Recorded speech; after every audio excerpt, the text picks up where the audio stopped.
다음 아이템 김현 기자가 준비했네요. 네, 그렇습니다. 오늘의 마지막 아이템, 여야 후보들 의혹 두고 팽팽한 대리 공방전입니다. 대선 후보들을 앞서 이야기 들어보셨는데요. 양 당도 지금 굉장히 거친 언사로 서로를 공격하고 있습니다.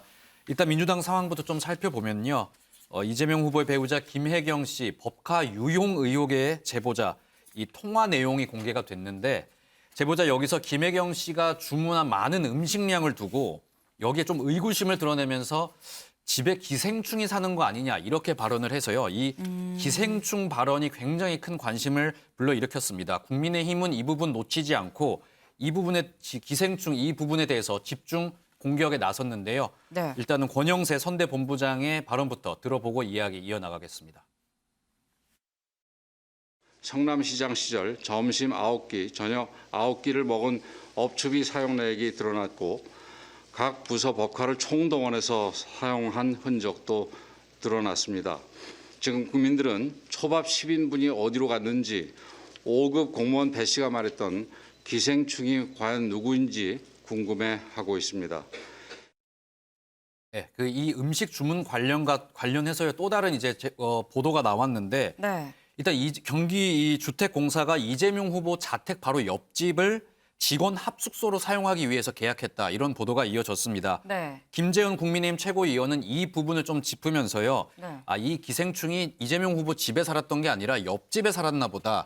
이렇게 또 맹공을 퍼붓는 모습을 보였고 국민의힘도 당 차원에서 논평을 내고 이 이재명 후보 측이 선거를 위해서 자기 옆집에 이제 선거 본부를 아예 차려놓고 네. 여기에서 이제 직원들 식사를 경기도 세금으로 지불한 거 아니겠냐 이렇게 의혹을 제기하면서 공격을 이어가는 모습도 보였습니다. 그렇군요. 만약에 국민의힘이 제기한 의혹이 사실이 아니라고 한다면 이 졸지에 경기주택공사 직원들이 지금 기생충이 된 지금 그런 상황입니다.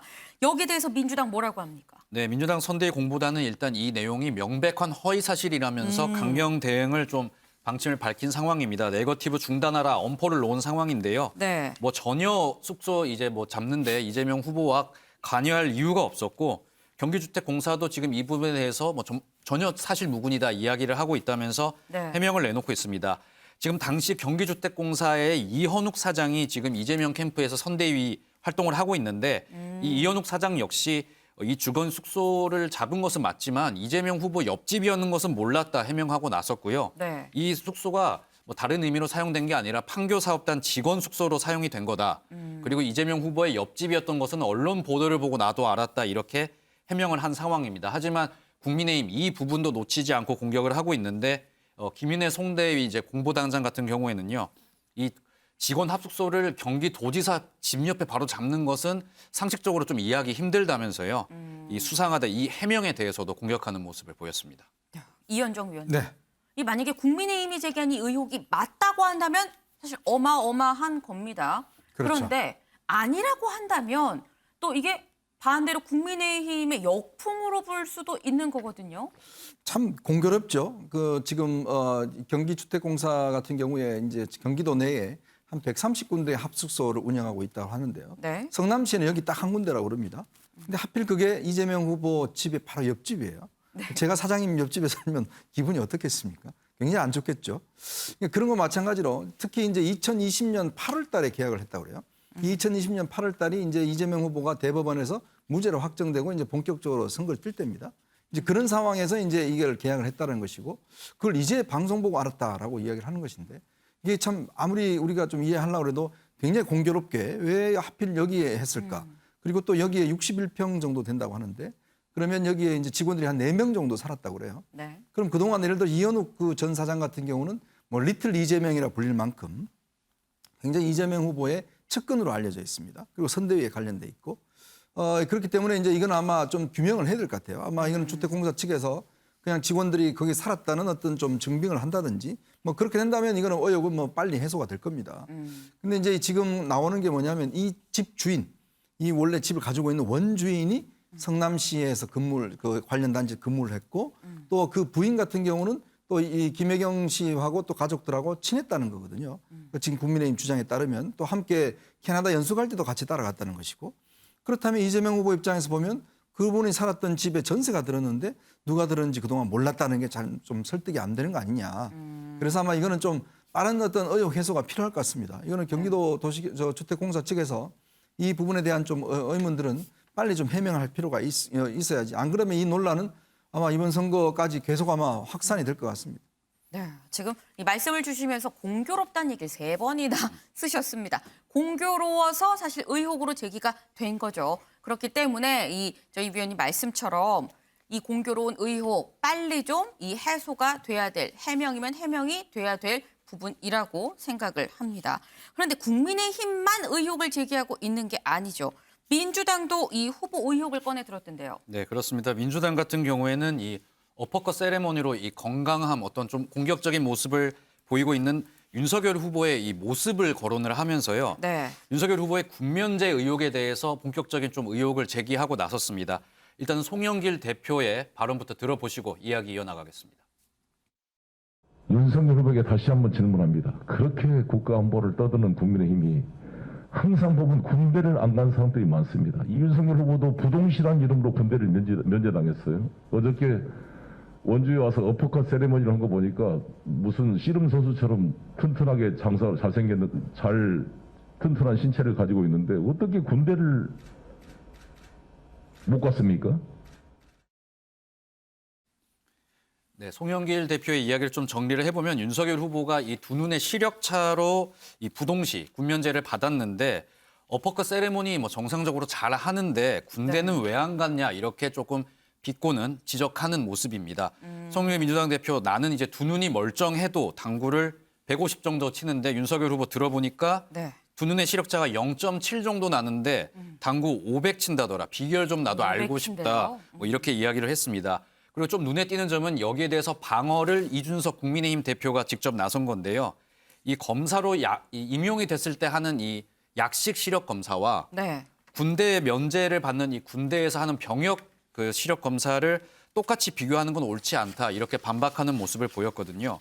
이 어떻게 되면 이 군면제 의혹에 대해서 양당의 지도부가 함께 어떻게 공방전에 참전하는 모습을 보여서 눈길을 끌기도 했습니다.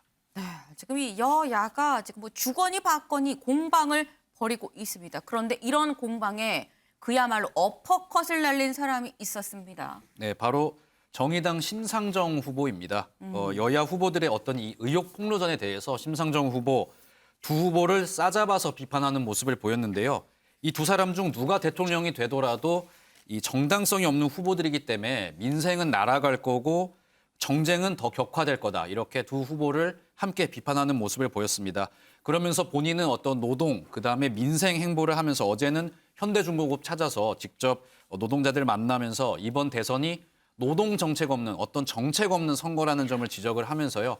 본인의 어떤 좀 차비를 좀 강조하는 모습을 보이기도 했습니다. 네, 심상정 후보의 모습 좀 같이 보고 오시죠. 양당 후보 중 누가 대통령이 되더라도 5년 내내 서로 정당성이 없는 후보들이 대통령이 되면은 정쟁은 더 격화되고 민생은 공중으로 날아가 버릴 겁니다. 이런 자격 없는 양당 후보들 역사적인 퇴행을 막아내고 우리 시민들의 삶을 챙기는 더 나은 대한민국을 위해 일할 수 있는 유일한 후보 저 심상정밖에 없습니다, 여러분.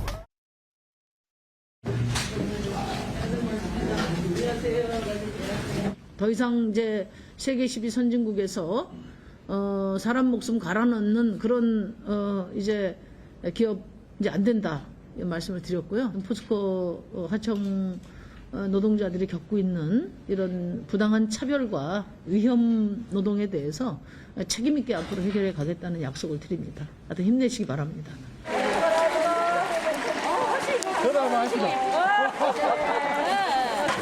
저 심상정이 녹색 복지 대통령 될 수 있도록 우리 포항 시민 여러분께서 전폭적으로 서원해 주시기 바랍니다.